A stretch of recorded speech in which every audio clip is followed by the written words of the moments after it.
Bismillah. Para pemirsa Suyanto.id, mudah-mudahan Anda semua selalu sehat walafiat.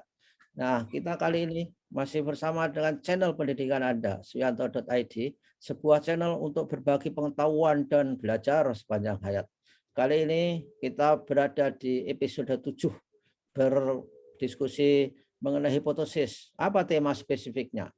Tema spesifiknya adalah bagaimana cara kita menguji hipotesis. Dan tentu saja sebelum saya menyapa narasumber, supaya tidak lupa, tolong klik subscribe supaya Anda selalu mendapatkan video terbaru dari narasumber, juga dari Suyanto.id. Narasumber kita adalah Profesor Ali Saukah, PhD, Guru Besar Universitas Muhammadiyah Kalimantan Timur.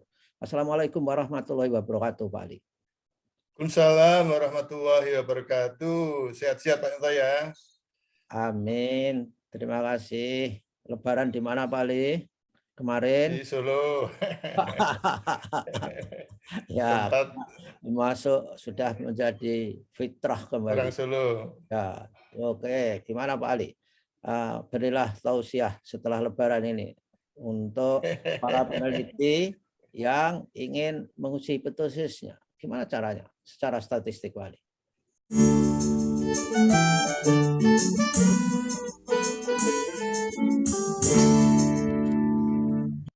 Iya, jadi tema pokoknya kan hipotesis, dan kemudian hipotesis tema pokok ya, payung ya, payung kita ini kan tentang hipotesis dan bagaimana hubungannya dengan teori.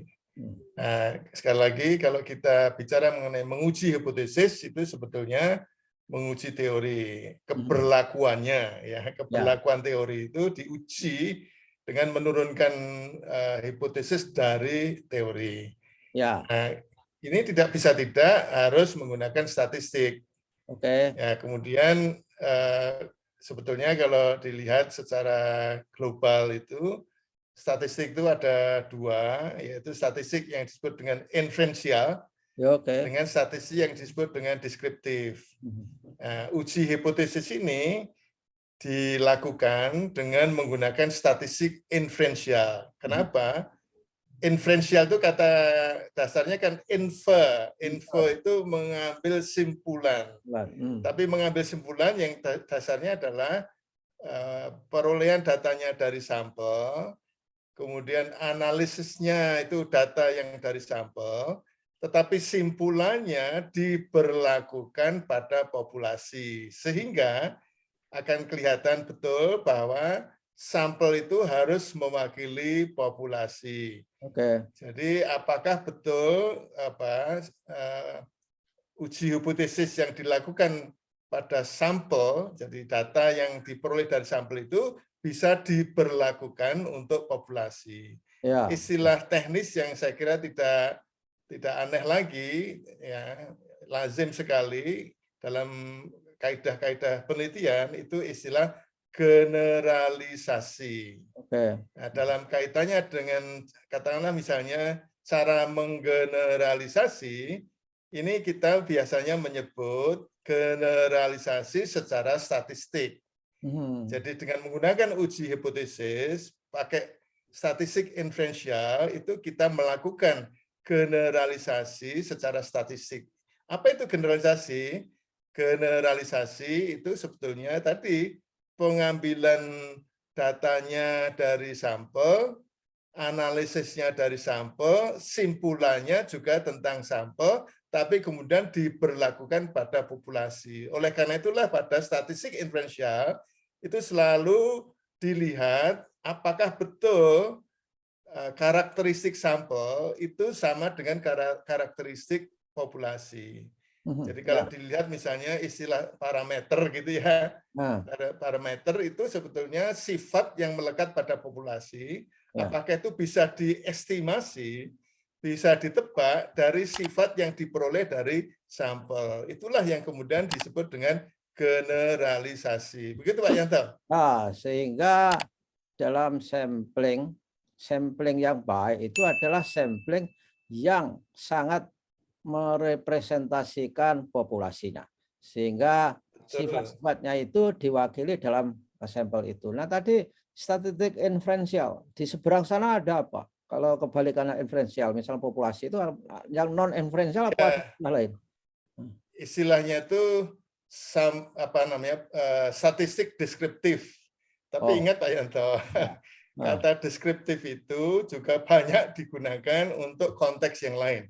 Jadi ya. kalau dalam konteks statistik itu bisa disebut ada dua macam statistik. Yang satu statistik inferensial, yang satu statistik deskriptif. Statistik inferensial digunakan untuk melihat apakah simpulan pada sampel bisa diberlakukan pada populasi. Sedangkan yang statistik deskriptif itu digunakan apabila data yang diperoleh dari kelompok, lah saya tidak menyebut sampel lagi nih. Ya.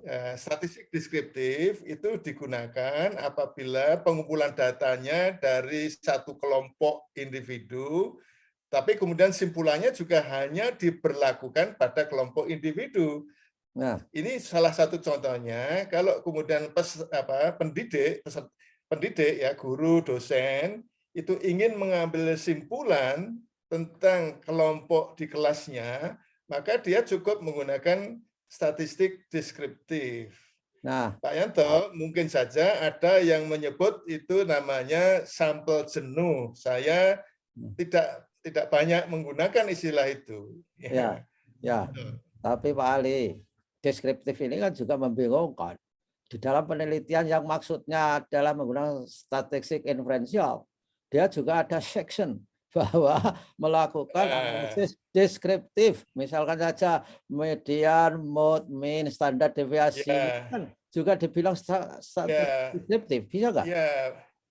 Ya, itu sebetulnya statistik deskriptif melihat rata dari dua kelompok sampel tadi itu setelah ada keputusan dari menggunakan statistik inferensial. Jadi kalau dari statistik inferensial itu kemudian dinyatakan tidak ada perbedaan signifikan, tidak ada korelasi yang signifikan, yang deskriptif tidak boleh dilihat, Pak Yanto. Jangan sampai mengatakan, saya berulang-ulang mengatakan ini, jangan sampai mengatakan, walaupun bedanya tidak signifikan, tetapi kalau dilihat dari rata, ini berarti melihatnya statistik deskriptif, ada perbedaan. Tidak bisa diomongkan itu. Perbedaan yang ada dalam statistik deskriptif tidak bisa diomongkan kalau kemudian statistik inferensialnya mengatakan perbedaannya tidak signifikan. Begitu Pak Yanto? Ya, tapi yang saya maksud bukan itu. Ya oke lah, itu memang harus begitu. Tapi kan ada di penelitian itu kita mereka menyebut deskriptif, tetapi sebetulnya itu hanya ingin mendeskripsikan karakteristik responden, karakteristik sampling. Bagaimana misalkan mean score-nya, bagaimana standar deviasinya. Lalu dia memberikan penjelasan mengenai yaitu karakteristik sampelnya itu. Nah, itu sebetulnya kan bukan deskriptif atau apa itu yang tepat Pak Ali. Supaya sekaligus kita itu membenahi kalau nama Pak Yanto. Kalau namanya tidak bisa diubah itu sudah kesepakatan. Istilah itu kan kesepakatan. Selama kesepakatan itu tidak bermasalah, maka kesepakatan ini biasanya tidak dimasalahkan. Artinya istilah itu tetap saja statistik deskriptif. Tetapi betul Pak Yanto bahwa setelah statistik inferensialnya terlihat adanya perbedaan yang signifikan, baru kemudian melihat di dalamnya, begitu Pak Yanto, melihat sifatnya. Itu setelah statistik inferensial itu mengatakan bahwa ada perbedaan yang signifikan, baru kemudian dilihat. Nah, yang pernah kita bahas sebelumnya, bahwa secara signifikan itu ada statistically significant, bisa juga practically significant, itu bisa melihat dari deskriptif statistik. sebetulnya homogen atau tidak, heterogen atau tidak. Ini kelihatannya perbedaannya apakah memang betul-betul bermakna atau tidak. Itu yang disebut dengan signifikansi secara nyata gitu. Secara praktis itu dalam artian nyata ya. Ya, oke. Saya kira kalau misalnya kita menggunakan populasi kan terminologinya deskriptifnya kan juga beda. Dia nggak mengenal mean, kan nilainya ya itu saja lah. Yang misalkan korelasinya saja kan simbolnya beda kali ya. Seperti ya, betul. itu. Pakai simbol Latin semua. Ya. Simbolnya simbol Latin, Pak Yanto. Jadi Ya. misalnya kalau dalam kaitannya dengan sifat populasi, dengan sifat sampel itu kalau simbolnya rata, ya simbolnya rata itu X bar, gitu apa namanya? X bar itu tanda apa X di atasnya ada semacam bar itu pentung ya, apa tongkat gitu. Tetapi kalau itu sifat rata pada populasi itu menggunakan huruf Latin yaitu mu. Mu itu seperti U gitu ya. Mu, U punya kaki ya, yang sebelah. Ya, U pakai kaki. Ya itu.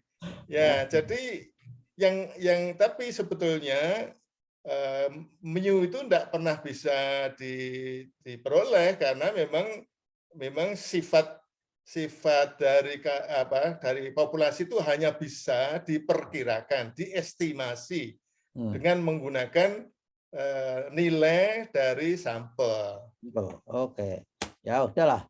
Ini saya kira sudah banyak kita bicara hal-hal yang meluruskan, yang tengeng-tengeng itu Pak Ali, yang sudah praktek lama. Tetek bengek.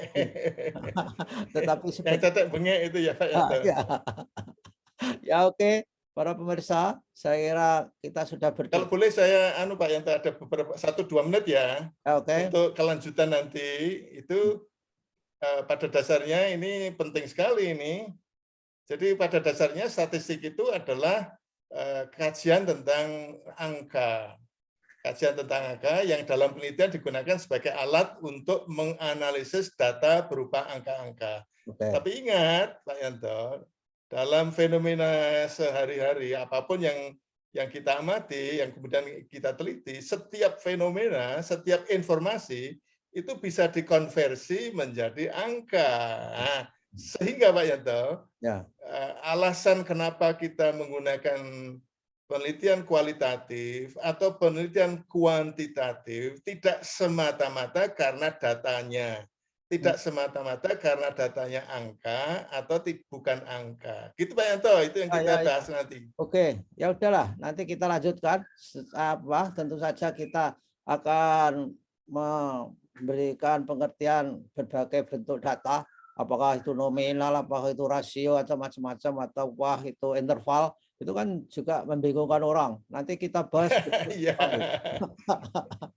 insya Allah kita bahas nanti Pak Yanto itu. Ya. Pokoknya masih banyak heboh mengenai metodologi riset kuantitatif yang kita bicarakan di sini. Terima kasih para pemirsa. Ikuti terus diskusi kita. Yang Anda sedang melakukan penelitian, jangan lupa bahwa Anda juga harus memiliki metodologi dan ilmu terupdate untuk mengerjakan penelitian Anda. Terima kasih Pak Ali atas kehadirannya. Wassalamualaikum warahmatullahi wabarakatuh. Waalaikumsalam warahmatullahi wabarakatuh. Terima kasih Pak Yanto. Terima kasih kembali Pak Ali.